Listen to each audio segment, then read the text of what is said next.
mayroon pong 7 kaalaman na binibigay ang Efeso 2:8-9 na kailangan ay alam natin at kung kayo ay ligtas, matatanggap nyo po ito. At kung hindi ka ligtas, nawa ay mahabag sa iyo ang Panginoong Diyos at ikaw ay iligtas sa araw na ito. Ang Ephesians 2:8-9, ang malaking kaibahan natin sa mga sumasampalataya kay Kristo Jesus. Ang mga Catholic sumasampalataya sa ating Panginoong Kristo. Same faith, same name, Jesus Christ. And may mga ibang church na pinaghahalo nila yung Yeshua tsaka Jesus. Pinaghahalo nila. Sabi ko, mali yan. Bakit Yeshua? Bakit hindi Jesus? Ba't di mo tinatanggap na ang pangalan noong binigay ng anghel ay Jesus Christ? Jesus, hindi Yeshua. Sa makatwid, yung anghel nagsalita ng Griego, kaya yun ang nakasulat. Kasi sa King James natin, makita natin, at malamang yan ay nasa original. Pagka ang tao ay nagsalita ng ibang wika, ini-interpret, di ba? Sabi ng Panginoon, Talitha cum. Imbis na itinranslate, imbis na diretso, ang sabi, nakalagay doon, and Jesus said, Talitha cum. Ba't di sinabing kung ano ibig sabihin nun? Tapos, naka-close open parenthesis, which means, made arise. Gumising ka.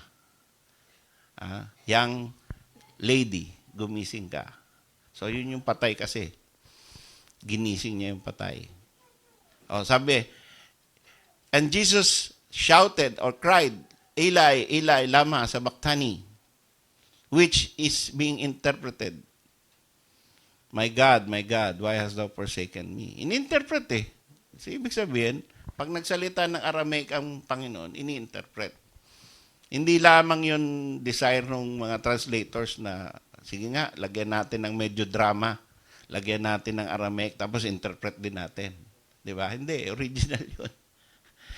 So, anyway, ito pong Ephesians 2:8-9, common tayo sa mga lahat ng sumasamba kay Kristo. Iglesia ni Kristo, dating daan, kibuloy, Catholic, ano pang mga reliyon, Jehovah Witness, at Baptist, Methodist, Evangelicals, Lutherans. Ang dami, Orthodox. Lahat yan, Jesus ang tinatawag. Diyos, Father, Bible, pare-pareho. Anong kaibahan? Ba't din lang mag-isa? Because of Ephesians 2:8-9. Na ang sumasampalataya lamang, yun lang ang talagang tunay na Kristiyano. Paniwalaan mo yung karamihan sa Bible, pero hindi ka maniwala dito sa Ephesians 2:8-9, hindi ka ligtas. Naniwala ka lang sa Bible. Noon, simple. Di ba? Sabi, believe in the Lord Jesus Christ, thou shalt be saved. Simple. Bakit? Galing sa Jew. Galing sa unbelief. So, wala pang Catholics noon, wala pang Baptist noon. Meron lang noon mga Jew. So, oras na ang isang Jew ay sinabi niya, I believe that Jesus Christ is the Son of the living God. Yun na yun. Hindi mo na kailangang i-distinguish na totoo ba? O sige, meron pang second question tsaka third question. Ngayon, iba tayo. Sa panahon natin, lahat tayo, we believe. Catholics, I believe Jesus is the Son of God. I believe the Bible. I believe in heaven, hell. Oh. Tapos, Baptist, ganun din. I believe Jesus Christ. I believe He is the Son of God in the Bible, heaven, hell. Pareho. O bakit yung isa, ligtas ka na ba? Hindi pa. Walang nakakaalam yan. Ikaw, alam ko, ligtas na ako. Ay, abang mo. Mayabang kayo, mga Baptist. Bakit sinabi kasi rito sa Ephesians 2:8-9? For by grace are you saved. At yung save ay, anong tense? Past tense. Kinakausap niya yung mga tao na kayo ay ligtas na. Hindi niya sinabing, kayo ay maliligtas. In the future. Pagdating nyo sa langit, pagharap nyo sa Diyos, kung kayo ay nagpakabait. Diba? Maliligtas kayo kung kayo ay bawas-bawasan nyo ang inyong mga kasalanan. Sumunod kayo sa inyong mga magulang. Huwag kayong mandadaya sa school. At saka, huwag kayong kukupit sa inyong magulang. Huwag kayong mambubudol. Ay, pagdating ng paghukom, baka sakali kayo'y maligtas. Hindi yun eh. Ang sabi, kayo ay ligtas. Subalit, papaano naligtas? Sa biyaya. Okay, so, sino, unang-unang tanong natin, number 1 point. First concept, that if you're saved, you can believe this. You are saved by God. Diyos ang nagliligtas. Ang ibig po kasabihin ng save, ano ba yung save? Ano ba ang tinatawag na save? Ibig sabihin, meron kang danger. No? Yung isang bata, kinuwento ko na, yung kinasal si Shine. Sabi ko sa bata, save ka na ba? Opo. Di sinner ka dati. Ay, hindi po. So, hindi niya alam na, paano ka maliligtas kung hindi ka sinner? Di ba? So, kailangan sinner ka muna. At pagkatapos, pag nalaman mong ikaw ay makasalanan, merong death na nag-iintay sa'yo. Yung wrath of God, yung puot ng Diyos. Ikaw ay mapapahamak. Kumbaga, ikaw ay papunta sa impyerno, papunta ka sa bangin. No? Nung nakaraang egay, maraming namatay. Yung iba ay nadulas sa bangin. Yung iba ay nadulas yung sasakyan nila. Nagbangga sa kabilang sasakyan. Ngayon, pag ikaw nakasakay doon, at dumudulas na yung sasakyan, sasabihin ng utak mo, delikadong sitwasyon ko, baka ako'y mamatay.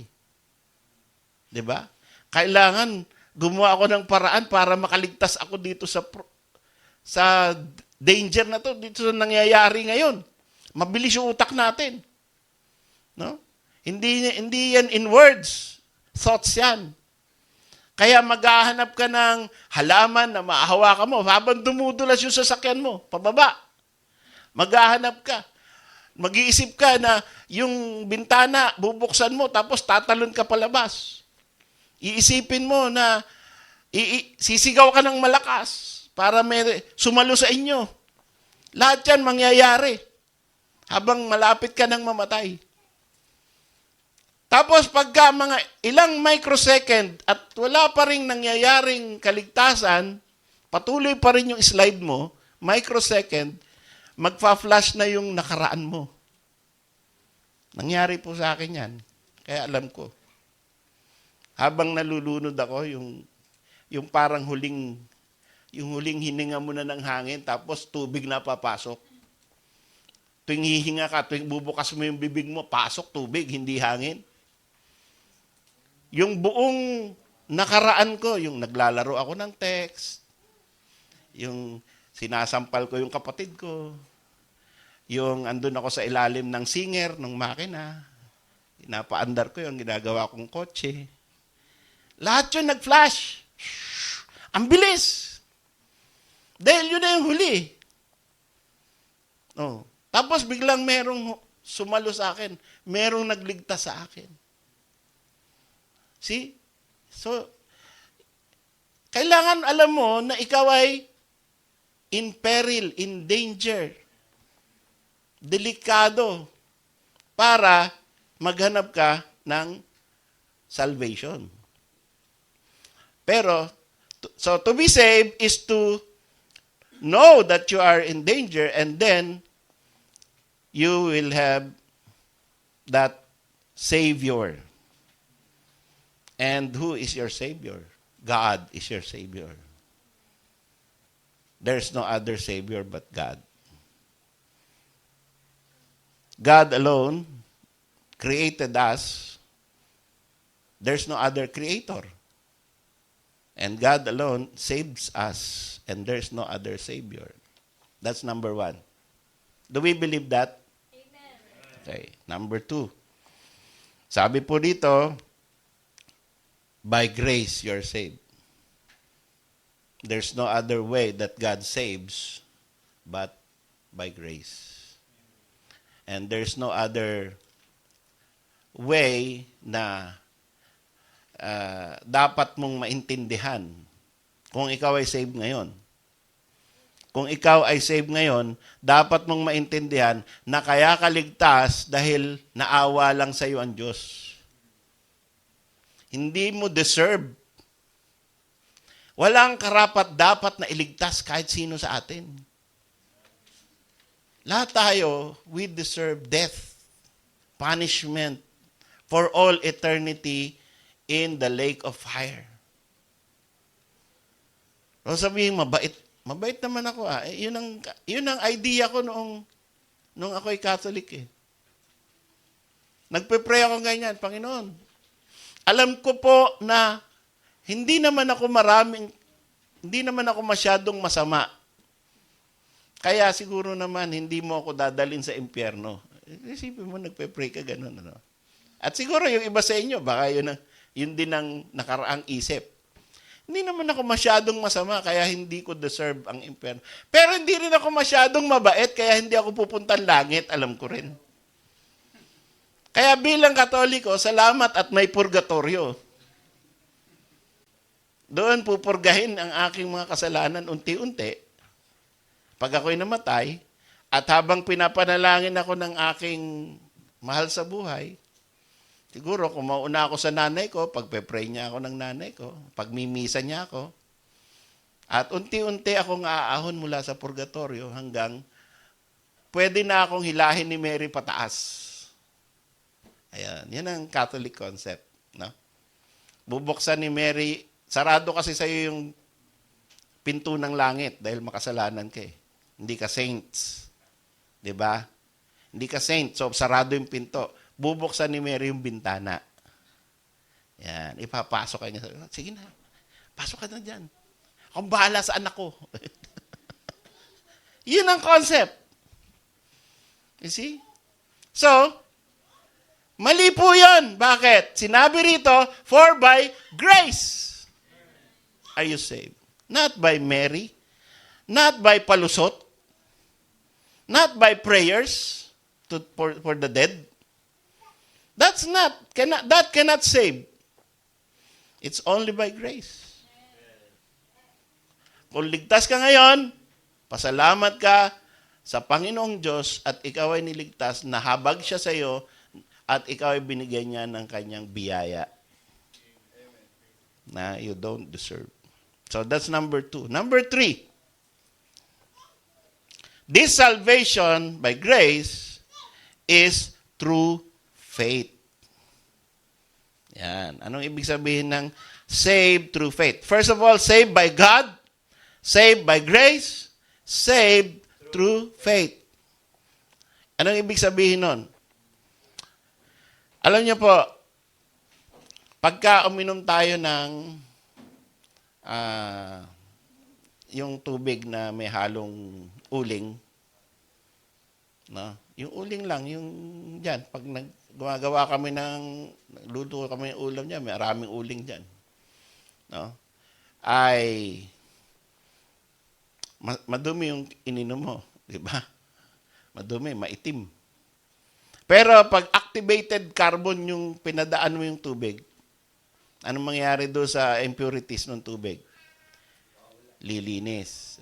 Yung ating mga water purifier, yung mga water, anong tawag dyan? Purified water, mineral water. Dumadaan yan sa activated carbon. Uling din yun eh. Pero ibang klaseng uling. No? Activated carbon.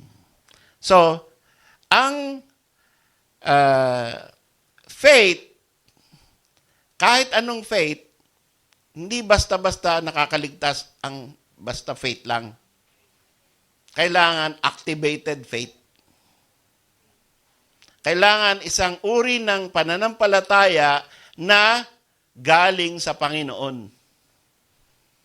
Ang Panginoon lang ang makaka-activate ng tunay na pananampalataya. Pagka ikaw ay mayroong faith, ang daming may faith. Just believe. Diba? Just believe and you can do it. Yeah. I believe I can fly. Diba? May kantang ganyan. Si Air Jordan. I believe I can fly. Yun, yung mga bangag na bangag nasa sa third floor. I believe I can fly. Wasak ang ulo.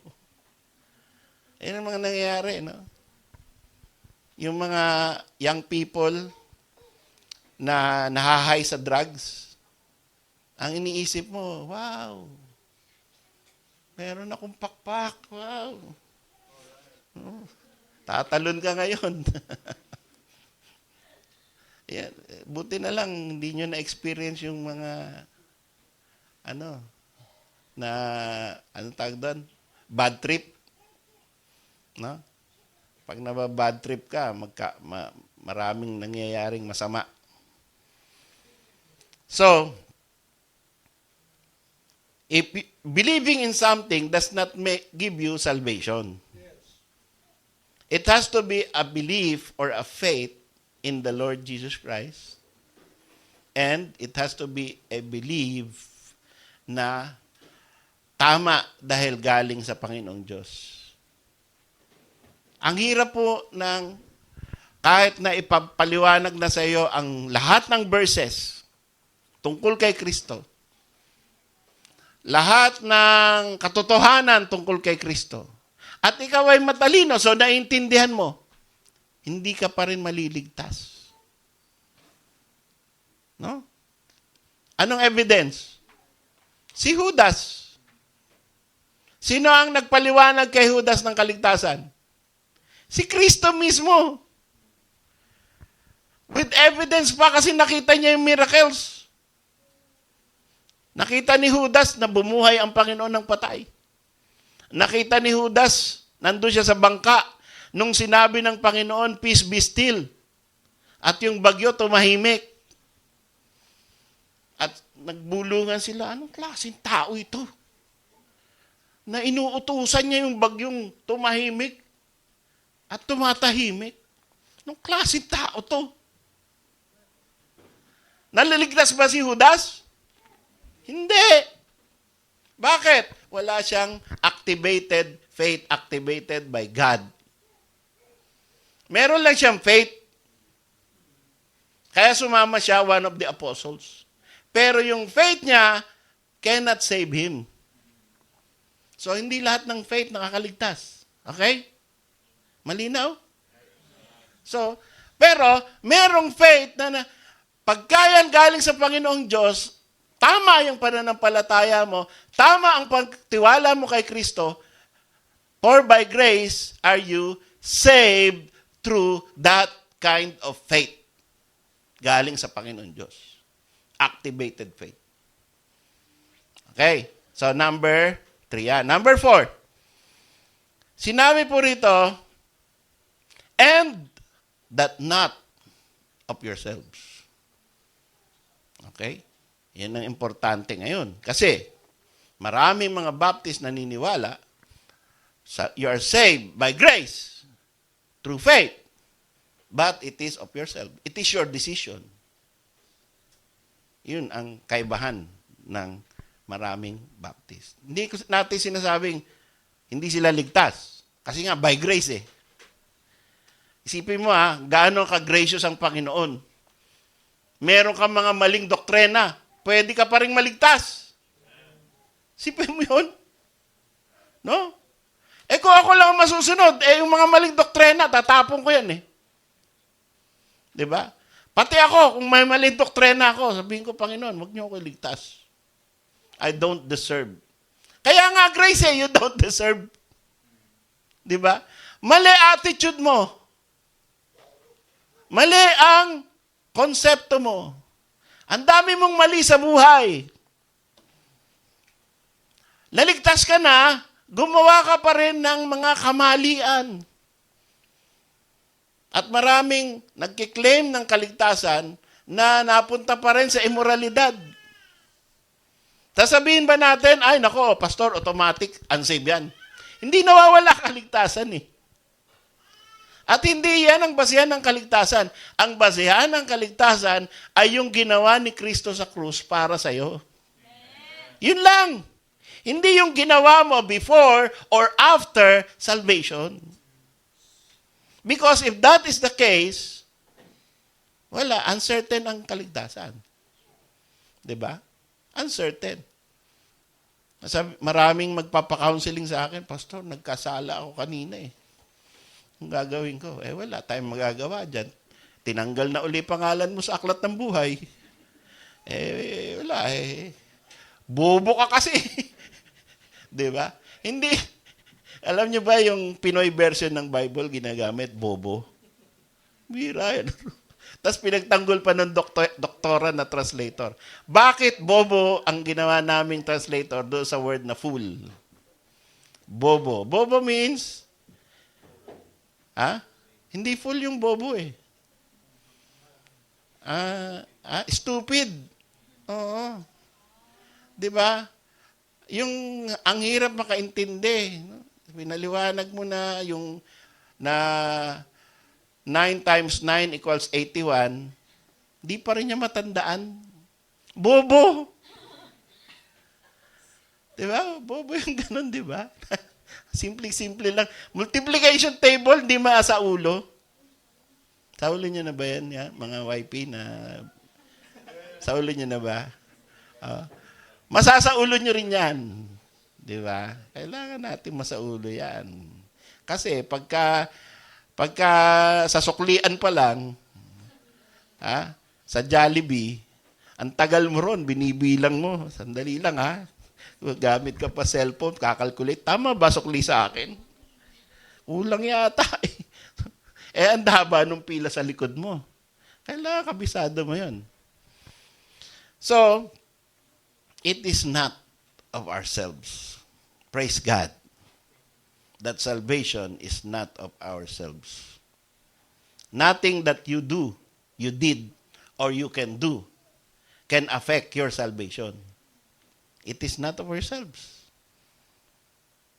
But if it is of yourselves, salvation is uncertain. Hindi ka makakaklaim ng assurance of salvation. Diba? So, He does not need our contribution or cooperation. Hindi po ganito yun. Nena, si Kristo ito. Baka gusto mong maligtas. Ayoko nga! Kuwawa naman ako. Hindi kita gusto kitang iligtas eh. Ayaw mo eh. Hindi po ganun yun. Hindi special offer ang kaligtasan. Na kapag nakaya mong tanggihan. Ang sabi ng Bible, He shall save in the day of His power. There is a day of the power of God. Kapag yan ang time of your salvation, you will be saved. You will repent. You will trust. You will have feelings. You will have love. You will have realization. Pero in the eyes of God, iisa lang. It is the power of God that saves you. See, there's a human perspective and there is a divine perspective. Okay? So, kailangan po maintindihan natin that it is not of ourselves. At ang mga verses niyan, it is not by blood, nor of the will of the flesh, nor of the will of man, but of God. It is not of ourselves. It is not of him that runneth, nor of him that willeth, but of God that sheweth mercy. Romans 9. See? So, ang dami-daming verse sa Bible. Not of yourselves ang kaligtasan. Not your decision. God decided in the eternity past to save you. Then He provided all means that you will surely be saved. So that you can glorify Him.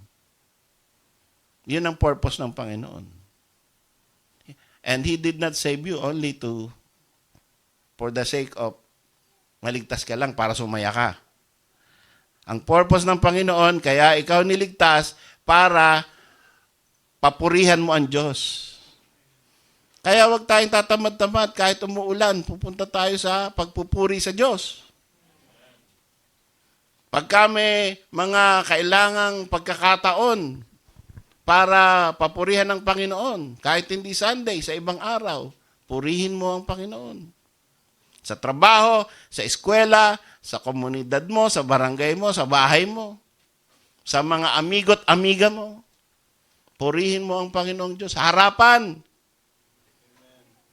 Sa trabaho mo.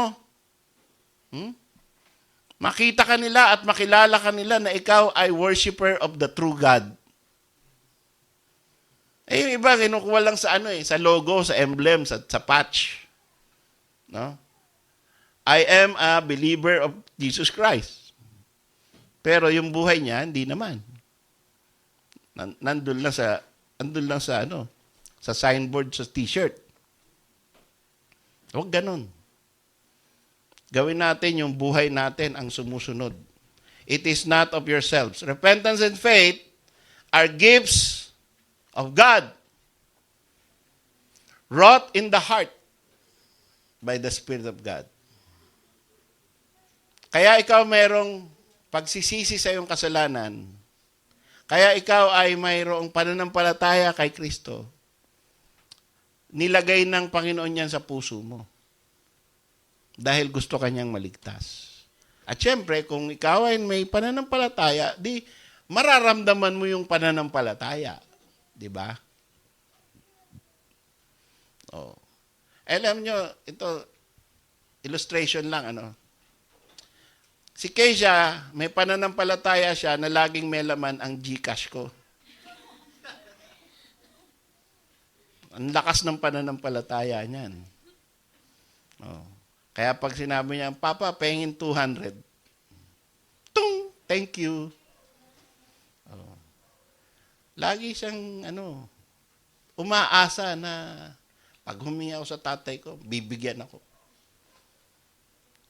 So, ganun ang ating tiwala sa Panginoon. Mas mahigit pa kaysa sa GCash. Diba? Mas mahigit pa kaysa sa kahit ano pang mangyari sa atin. We know that the Lord will give us grace to help in time of need. It is not of ourselves. It is God which worketh in you to work out your salvation. Sabi, work out your salvation with fear and trembling, for it is God which worketh in you. Paano mo i-work out? Paano ka mag-exercise ng iyong kaligtasan? God. Who enables you to work out your salvation? God. So, it is not of yourselves. Kahit ikaw yung kumikilos, yung lakas galing sa Diyos. Yes. Diba? Kaya halimbawa, kumikita ka ng pera. Oh, yung teacher, ang sahod ngayon ni teacher ay 50,000 na yata monthly. Ay, hindi pa. 49, wala pa. Hindi pa pala line of 5. Line of 4. Saan galing yung talino niya? Kaya siya nakakapagturo? Sa Panginoon. Saan galing yung lakas niya? Kaya siya nakakabangon? Sa Panginoon. Di ba? So, lahat ng kikitain mo, para sa Panginoon dapat. Pero hindi niya hinihingi yun. Ang hinihingi niya ay portion. Diba? At pag binigay mo yung portion, yung kinita, parang binigay mo yung 100%. You recognize that, Lord God, in my offering, I give you back everything that you give to me. But actually, because God only requires a portion, you give the portion. And God is satisfied.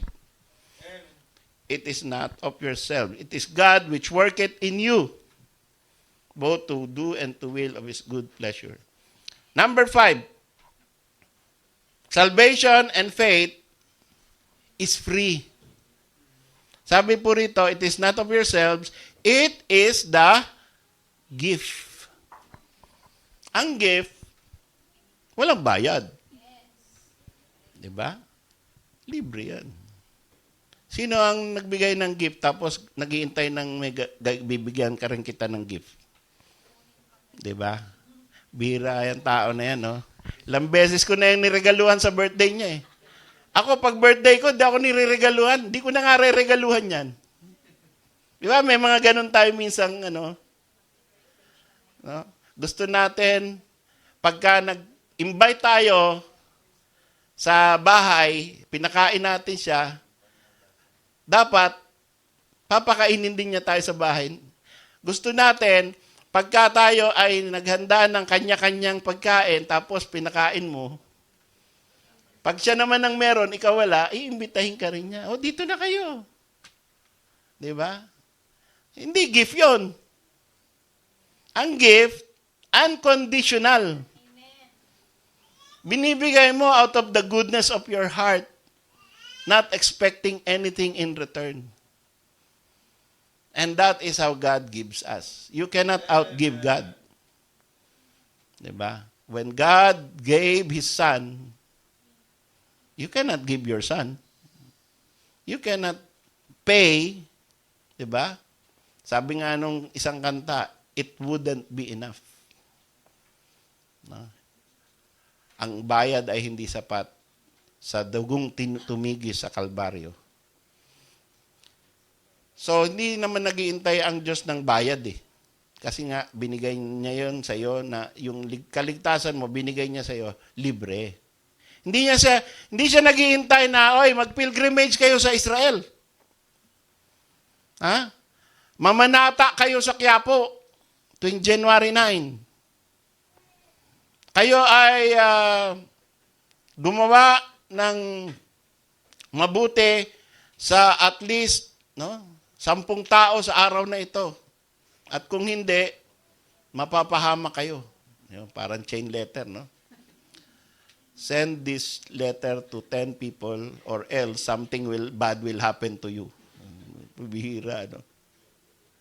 Hindi ganun ang kaligtasan. It is free. Pag niligtas ka ng Panginoon, ligtas ka na. Wala siyang iniisip na kailangan mo. Para naman makabawi ako sa Panginoon kasi niligtas niya ako eh. Kailangan andyan naman ako pag wish program para naman nakabawi-bawi sa Panginoon. Hindi bayad yon. Paglilingkod mo lang yon. Kahit di ka mag-wish program, ligtas ka pa din. Pero, wala ka paglilingkod. Yun lang yun. No? Okay. So, it is freely given. It is not a reward. It is not something na kailangan ay meron kang points. No? Tayo ay pinalaki sa merits and demerits.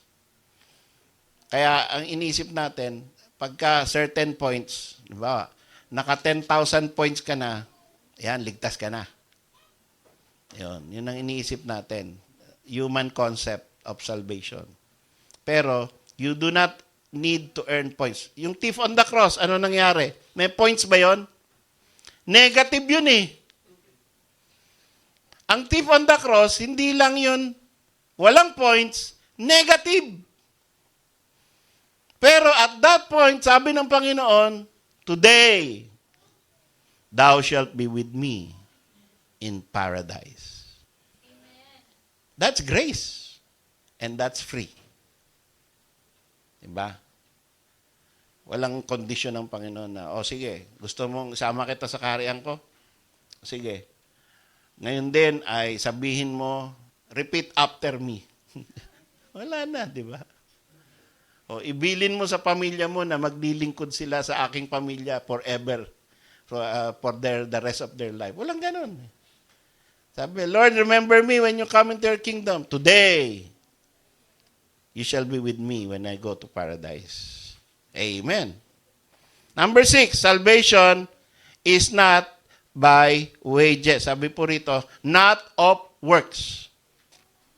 Yun yung number 6. So, 7 lang yan. Ano na lang? 1 na lang. Not of works.